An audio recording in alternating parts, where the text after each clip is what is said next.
Hello students, आज हम पढ़ेंगे डिटर्मिनेशंस के बारे में। डिटर्मिनेशन मतलब डिटर्मिनेंट्स। तो what is determinant?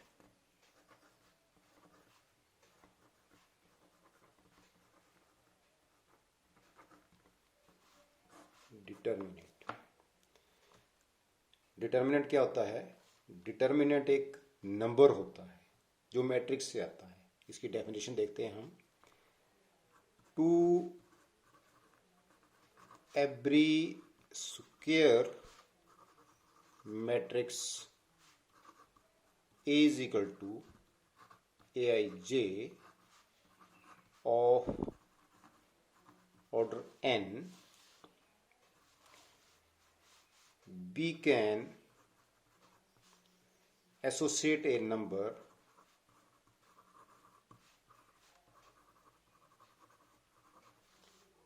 which can be real भी हो सकता है और कॉम्प्लेक्स। रियल और कॉम्प्लेक्स कॉल्ड डिटर्मिनेंट। तो डिटर्मिनेंट की डेफिनेशन क्या होती है? To every square matrix A equal to Aij of order n, we can associate a number called determinant। कि हर मैट्रिक्स के साथ हम एक नंबर जो है वो एसोसिएट कर सकते हैं, और वो नंबर जो हो सकता है वो रियल भी हो सकता है और कॉम्प्लेक्स भी हो सकता है। तो उस नंबर को हम डिटर्मिनेंट कहते हैं।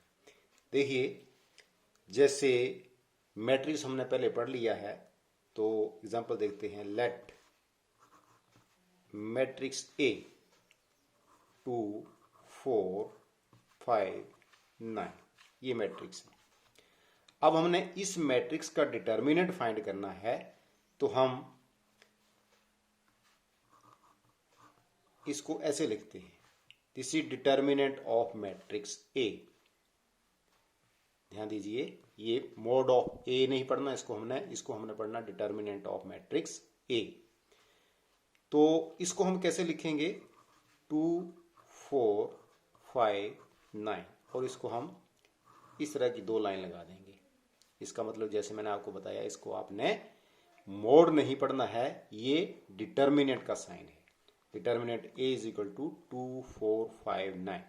सो दिस इज इक्वल टू, इसको हम ऐसे लिख सकते हैं डिटर्मिनेंट ए, या हम ये कह सकते हैं कि डिटर्मिनेंट ए को हम इस तरह से एक्सप्रेस कर सकते हैं, और हम इस तरह से भी इसको एक्सप्रेस कर सकते हैं।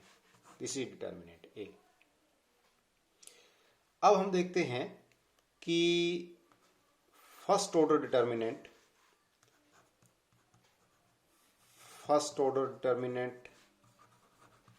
उसको हम कैसे सॉल्व करते हैं। फिर हम देखेंगे सेकंड ऑर्डर डिटर्मिनेंट,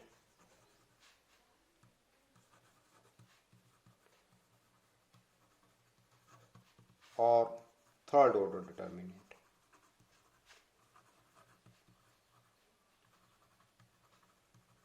जैसा कि ध्यान दीजिए, डेफिनेशन में हमने लिखा है टू एवरी स्क्वायर मैट्रिक्स।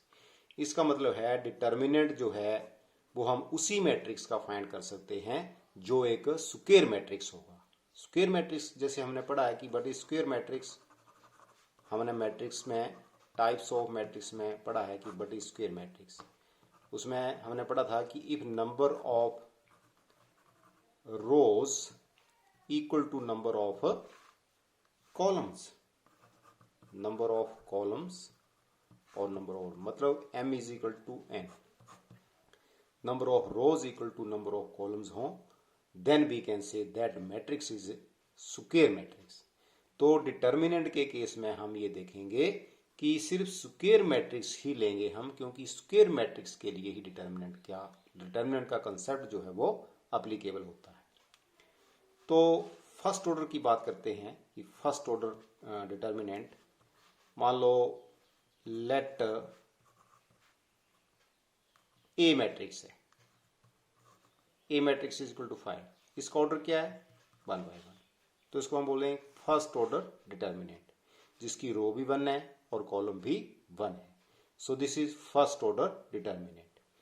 तो अगर हम इसका डिटर्मिनेंट फाइंड करें, डिटर्मिनेंट ऑफ ए फाइंड करें, तो इसका डिटर्मिनेंट वो ही आएगा, 5 का डिटर्मिनेंट 5 ही आएगा। इसको हम ऐसे लिखेंगे, this equal to 5।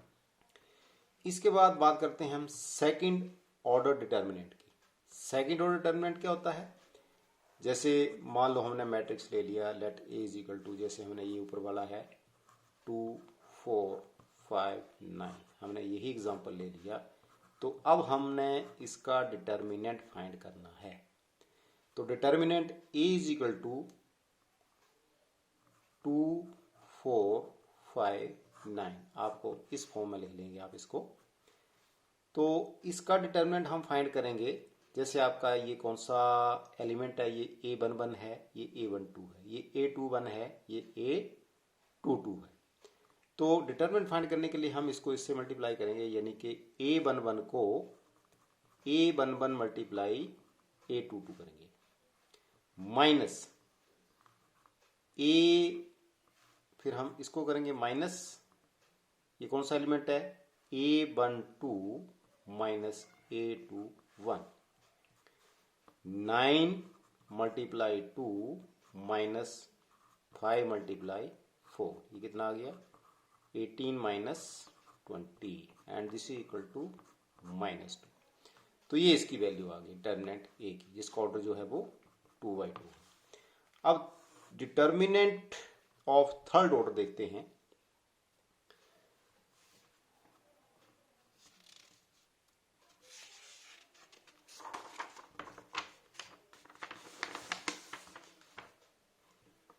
Third order determinant, let any matrix, मान लो बी मैट्रिक्स ले लिया हमने, 2 5 3 6 4 1 7 9 एंड 8, मान लो ये मैट्रिक्स है, इसका ऑर्डर है 3/3। अब अगर हमने इसका डिटर्मिनेंट फाइंड करना है, तो determinant B is equal to 2 5 3 6 4 1 7 9 8। पहले हम इसको डिटर्मिनेंट फॉर्म में लिख लेंगे। जब आप डिटर्मिनेंट की बात करेंगे तब आप इसको इस तरह का, जैसे मैट्रिक्स फॉर्म में लिखते हैं हम इसको ब्रैकेट जैसी लगाते हैं, तो ये सिंबल जो है यहाँ नहीं चलेगा। डिटर्मिनेंट का सिंबल जो है ये 2 लाइन आप साइड में लगा देंगे, तो इसका मतलब होता है डिटर्मिनेंट ऑफ मैट्रिक्स। अब हमने इसको एक्सपेंड कैसे करना है, जैसे 2/2 में तो हमने सिंपली आमने सामने जो है मल्टीप्लाई कर दिए थे। अब 3/3 मैट्रिक्स जो है, इसको हमने कैसे एक्सपेंड करना है, इसको हमने इस मैट्रिक्स का डिटर्मिनेंट हमने कैसे फाइंड करना है, ये हम देखते हैं। इसको हम एक्सपेंड कर सकते हैं बाय रो 1 रो 2 रो 3, 3 तरीके तो ये हो गए, और C1 C2 C3। कहने का मतलब कि हम इस डिटर्मिनेंट को, जो 3/3 ऑर्डर का डिटर्मिनेंट है, इसको हम एक्सपेंड करने के लिए हमारे पास 3 मेथड है। या तो हम रो 1 से इसको एक्सपेंड कर सकते हैं, या तो हम इसको रो 2 से एक्सपेंड कर सकते हैं, या हम इसको रो 3 से भी एक्सपेंड कर सकते हैं, या फिर अलोंग C1, ये हमारा C1 है, C1 का मतलब कॉलम 1, या हम इसको C2 के अलोंग भी इसको हम एक्सपेंड कर सकते हैं, या हम C3 के अलोंग भी इसको एक्सपेंड कर सकते हैं। तो देयर आर 6 ऑप्शंस। मान लो हम इसको एक्सपेंड करते हैं R1 के अलोंग, एक्सपेंडिंग अलोंग R1। मान लो R1 के अलोंग हम इसको एक्सपेंड करते हैं, तो इसमें हमें क्या करना है, ये हमारा एलिमेंट जो है ये A11 है, ये A12 है, ये A13 है। अब determinant V this equal to, हमने क्या करना है, अलोंग R1 हम इसको एक्सपेंड कर रहे हैं, ये आपने ध्यान रखना है, अलोंग R1, ये हमारा R1 है। तो ये हमने R1 का ये एलिमेंट, फर्स्ट एलिमेंट ले लिया A11 2 इंटू, अब हमने ये 2 ले लिया, तो 2 के सामने 2 वाली रो और 2 वाला कॉलम, इसको हम नेग्लेक्ट कर देंगे।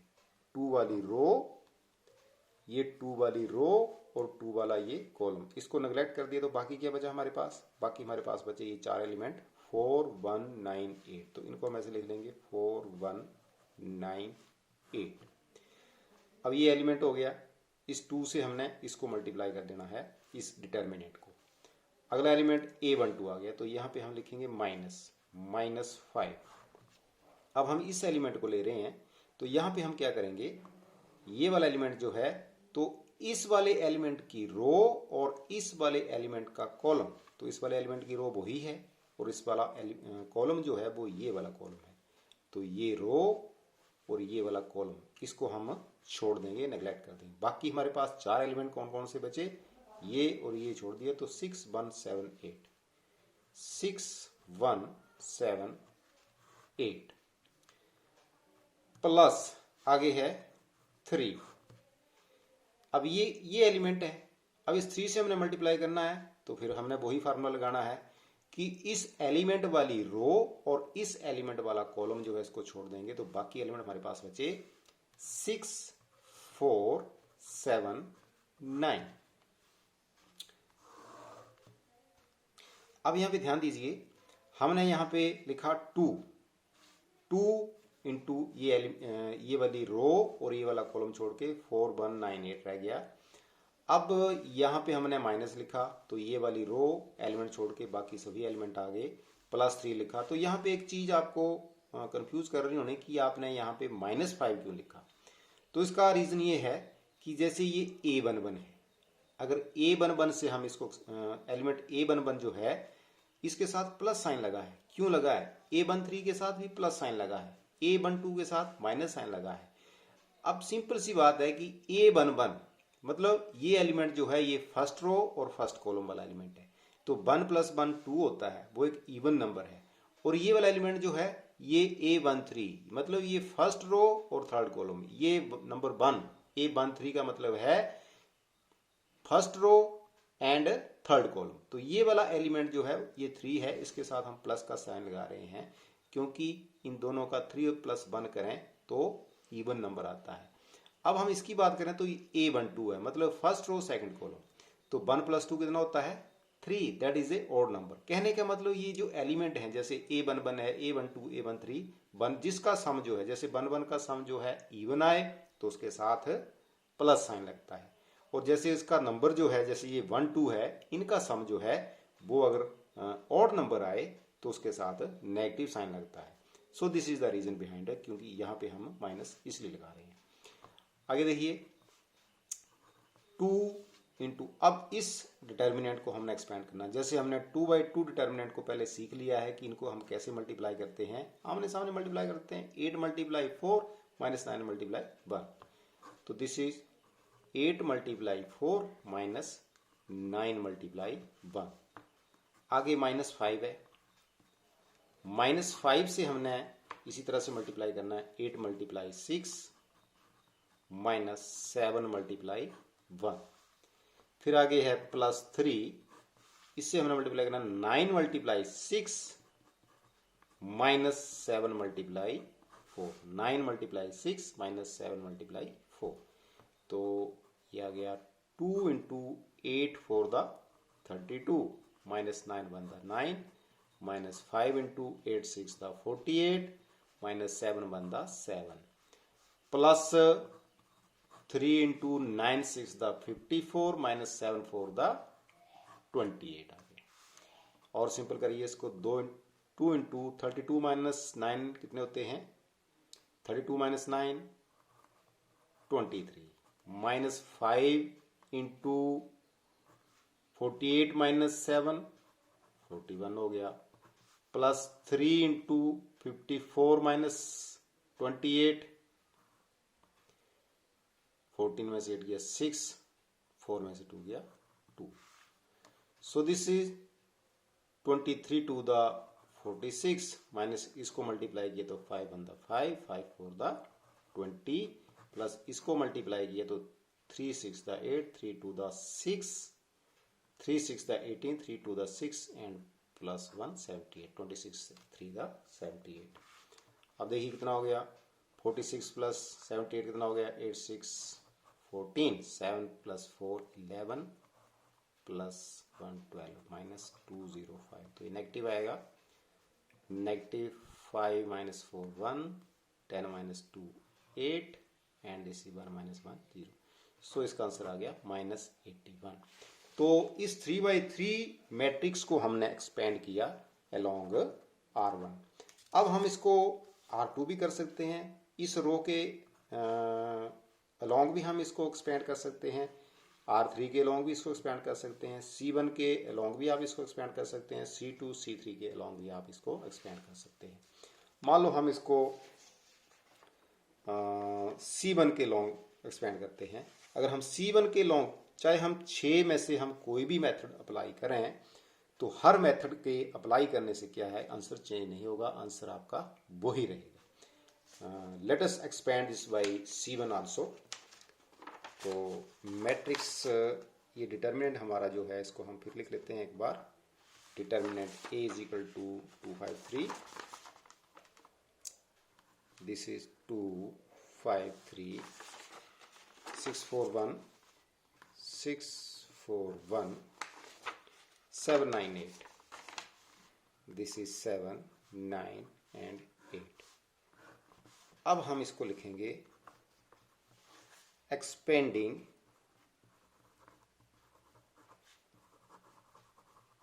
along C1। इसको C1 के लॉन्ग हमने एक्सपेंड करना है। C1 का हमारा ये C1 है, इसके लॉन्ग, तो ये हमारा आ गया 2। अब ये एलिमेंट लिया, तो जैसे मैंने आपको बताया, जो एलिमेंट हम ले रहे हैं उससे हमने उसके साथ वाली रो और उसके साथ वाला कॉलम जो है उसको हमने इग्नोर कर देना है। तो इसके साथ वाली रो कॉलम इग्नोर किया, तो बाकी एलिमेंट बचे 4 1 एंड 9 8। अगला एलिमेंट अब अलोंग C1 कॉलम के अलोंग आ रहे हैं, कॉलम ये, नॉट अलोंग रो। तो अगला एलिमेंट है 6। अब 6 हमने देखना ये कौन सा एलिमेंट है, ये A11 है, ये A12 A13, ये A21 है, तो 2 + 1 क्या होता है 3, और नंबर है तो यहाँ पे माइनस आएगा 6। अब ये वाली रो, ये वाला कॉलम, इस एलिमेंट वाली रो ये सारी, इसको आप इग्नोर कर दो, और इस एलिमेंट वाला कॉलम, ये कॉलम तो सभी के साथ इग्नोर होता रहेगा। अब ये वाली रो इग्नोर करनी है आपने, तो एलिमेंट बचे 5 3 9 8, 5 3 9 8 प्लस अगला एलिमेंट है 7। ये प्लस ही आएगा क्योंकि ये एलिमेंट कौन सा है, A31, third row first column, A31, 3 + 1 means 4, that is even number. तो अब ये वाला कॉलम, ये वाली रो हमने इग्नोर कर दी, तो क्या बचा हमारे पास, ये 4 एलिमेंट बचे 5 3 4 1। इसको अब और एक्सपेंड करते हैं हम। 2 8 4 the 32 minus 9 1 the 9 minus 6 8 5 the 40 minus 9 3 the 27 plus 7 5 1 the 5 minus 4 3 the 12। So this is 2 into 32 minus 9, 23, minus 6 into 40 minus 27, that is 13, plus 7 into 5 minus 12, that is minus 7। तो ये हो गया 46 minus 78 and minus 7 7 the 49, और further equal to हो गया 46 minus 8 9 17, 7 4 11 plus 1 12। 46 minus 127, minus के आएंगे 7 minus 6 1, 12 minus 4 8। सो इसका आंसर आया -81। जो हमने पीछे किया था उसका आंसर भी कितना आया था, -81। तो इसका मतलब है कि हम किसी डिटर्मिनेंट को 6 तरह से इसको एक्सपेंड कर सकते हैं। कैसे, along first row, along second row, along third row, या along first column, along second column और अलोंग थर्ड कॉलम। तो आप देख रहे हैं कि डिटर्मिनेंट को सॉल्व करने के बाद हमारे पास क्या आ रहा है, एक नंबर आ रहा है, और वही तो हमने डेफिनेशन पढ़ी है कि डिटर्मिनेंट क्या है, to every square matrix A of order aij of order n, we can associate a number। तो डिटर्मिनेंट एक नंबर है। किसी मैट्रिक्स का अगर हम डिटर्मिनेंट फाइंड करेंगे, किसी स्क्वायर मैट्रिक्स का अगर हम डिटर्मिनेंट फाइंड करेंगे तो वो एक नंबर आएगा। नंबर जो है डेफिनेशन में जैसे बोल रहा है कि रियल भी हो सकता है या कॉम्प्लेक्स भी हो सकता है, डिपेंड अपॉन मैट्रिक्स। तो बस इस तरह के क्वेश्चंस हैं हमारे। अब देखिए एक्सरसाइज 4.1 है, ये आप सभी क्वेश्चंस कर सकते हैं। जैसे फर्स्ट क्वेश्चन है इवेल्युएट, एनसीईआरटी बुक का फर्स्ट क्वेश्चन है कि evaluate this determinant 2 4 2 4 -1 -5 -1। Very simple, 2 into -1 -5 into 4। So this is 2 into -1 -2 minus plus हो गया, 5 into 4 20 20 - 2 दैट इज 18। तो ये इसका डिटरमिनेंट आ गया। सिमिलरली एग्जांपल नंबर 2 है आपका cos theta minus sine theta and sine theta cos theta. ये इसको हमने एक्सपेंड करना है। Very simple, cos theta into cos theta cos square theta minus sine theta into minus sine theta minus sine square theta. ये हो गया cos square theta minus minus plus sine square theta, this is equal to 1। Similarly third question है, इसको आप सभी question जो हैं इस तरह से आप कर सकते हैं। फोर्थ है, ये भी आप कर सकते हैं। इसको डिटर्मिनेंट आपको दिया है a is equal to this, then show that determinant 3a is equal to 27 times determinant a। तो ये सभी क्वेश्चन जो हैं आप कर सकते हैं। जिस ये अब आप देखिए क्वेश्चन नंबर 7 देख लेते हैं। जैसे क्वेश्चन नंबर 7 में क्या है,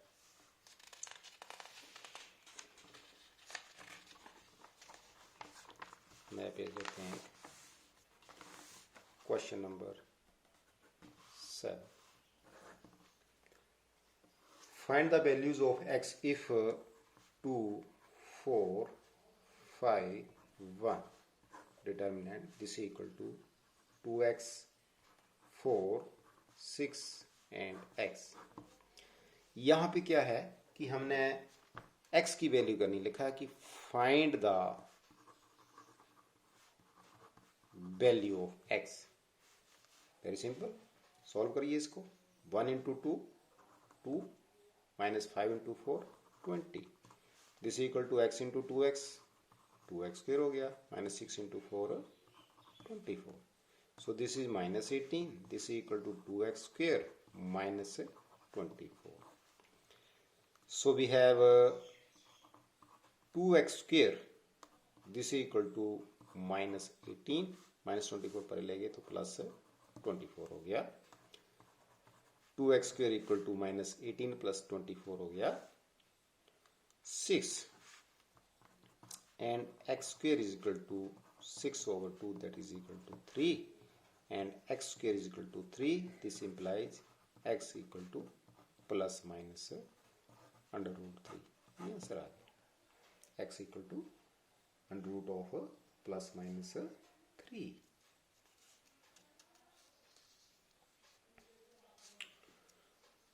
सिमिलरली 7th का सेकंड पार्ट भी ऐसा ही है, तो इसको भी आप कर सकते हैं। क्वेश्चन नंबर 8 है, इसको भी आप कर सकते हैं। तो ये सभी एग्जाम्पल जो हैं आपको आई थिंक आप बड़ी आसानी से कर सकते हैं। Thank you.